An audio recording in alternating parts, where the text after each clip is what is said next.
Образованието е еден од основните столбови на секое општество и затоа ова влада инвестира во нашиот образовен систем, инвестира во нашите човечки ресурси во образованието и во таа насока ние ја зголемивме кумулативно, значи и континуирано, а не само како предизборно ветување, кое во минатото беше давано, платата на наставниците и сите вработени во образование за повеќе од 21%.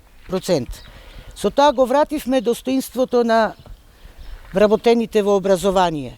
Меѓутоа, ние инвестираме и во сите други човечки ресурси, во нашата идна младина, значи во најмладите, во најмалите, и со тоа со законот за основно образование воведовме и тандем наставници по физичко воспитување, со кое покрај здравиот дух ќе се јакне и здравото тело на секое наше дете.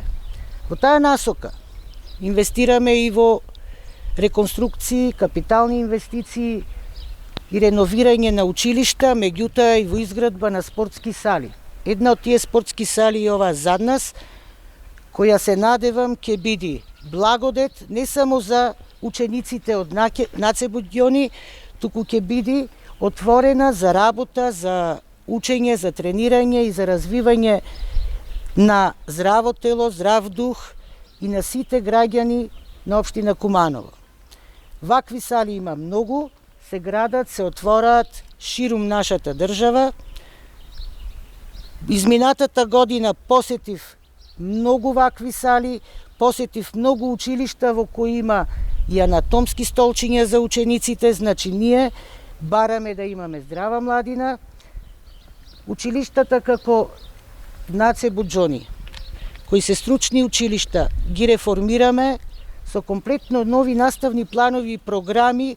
Од учебната 2019-2020 година веќе воведовме целосни реформи во стручното образование, со што преку 46% ги зголемивме часовите за практична работа и вежби, односно обезбедивме модел на учење преку работа, каде учениците ќе стекнуваат практични знаења и вештини, учејки и работејки во компании. Исто така и моделот на дуално образование, каде директно училиште се поврзува со конкретна работна организација, го применуваме се почесто во разни училишта, бидејќи стопанството, субјектите стопански бараат се повеќе работна сила која директно по нивното завршување на средното образование ќе ги прими на работа. На таков начин овозможуваме на сите можни начини нашите млади да учат, да творат, да стекнуваат знаења и вештини и да останат тука во нашата држава, да бидат корисни граѓани на нашата земја, а не да бегаат во странство како во минатото. Благодарам.